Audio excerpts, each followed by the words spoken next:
Friends, ലിഥാസ് food വേൾഡിലേക്ക് ഏവർക്കും ഹൃദ്യമായ സ്വാഗതം.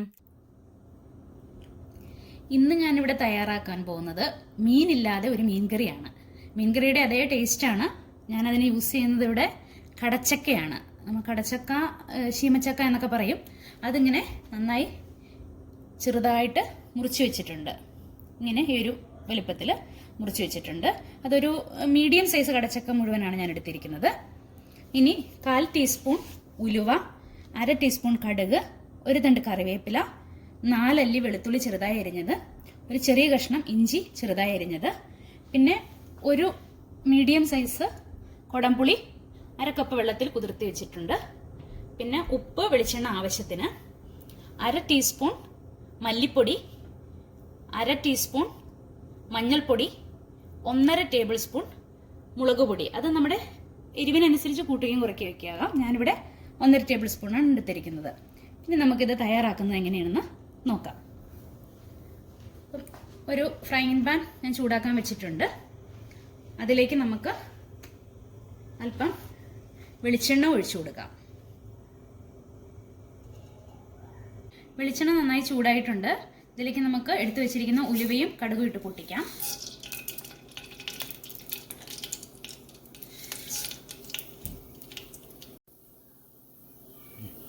ഉലുവയും കടുകും പൊട്ടിക്കഴിഞ്ഞിട്ടുണ്ട്. നമുക്കിതിലേക്ക് എടുത്തു വെച്ചിരിക്കുന്ന ഇഞ്ചി, വെളുത്തുള്ളി, കറിവേപ്പില ചേർത്തൊന്ന് മുരിച്ചെടുക്കാം. അല്പം ഉപ്പ് നമുക്ക് ഇട്ട് കൊടുക്കാം ഇതിലേക്ക്. ഇപ്പോൾ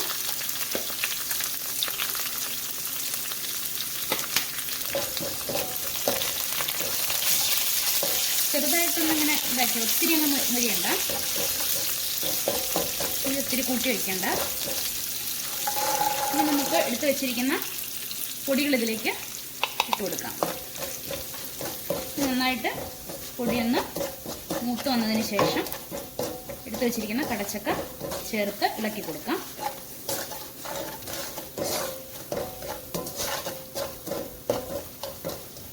ഞാനിതിലേക്ക് എടുത്തു വെച്ചിരിക്കുന്ന കടച്ചക്ക ചേർക്കുകയാണ്.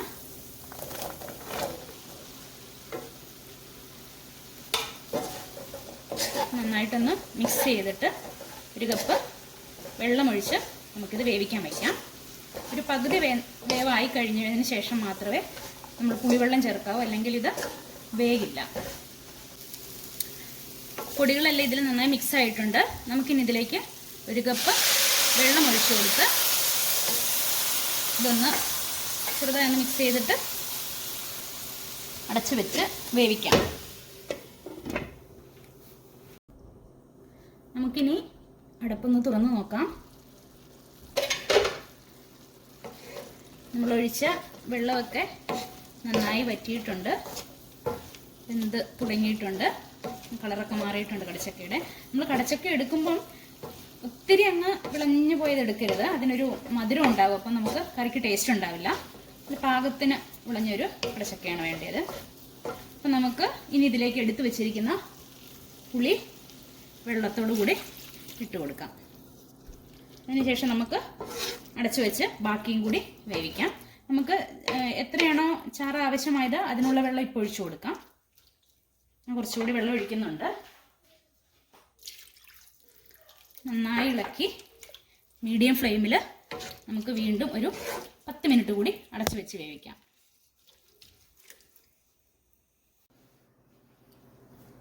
നമുക്കിതൊന്ന് തുറന്നു നോക്കാം. വെന്തോന്ന് നോക്കാം. ഉണ്ടോ, നന്നായി വെന്തിട്ടുണ്ട്. വെന്ത് ചാറെല്ലാം കുറുകി വന്നിട്ടുണ്ട്. നല്ല മീൻകറിയുടെ അതേ സ്മെല്ലാണ് കേട്ടോ വരുന്നത്. അങ്ങനെ നമ്മുടെ മീനില്ലാത്ത മീൻകറി ഇവിടെ റെഡി ആയിട്ടുണ്ട്. നമുക്കിനി ഇതൊരു സെർവിങ് ബൗളിലേക്ക് മാറ്റാം.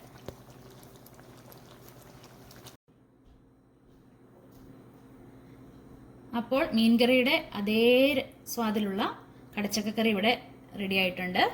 ഇതെല്ലാവരും ഇങ്ങനെയൊന്ന് ട്രൈ ചെയ്ത് നോക്കണം. നമ്മൾ സാധാരണ കടച്ചക്ക വറുത്തരച്ച് വെക്കുകയോ അല്ലെങ്കിൽ തോരൻ വെക്കുകയോ അങ്ങനെയൊക്കെയല്ലേ ചെയ്യാറുള്ളത്.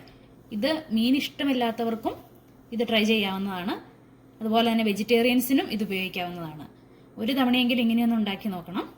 അപ്പോൾ മറ്റൊരു റെസിപ്പിയുമായി വീണ്ടും കാണാം.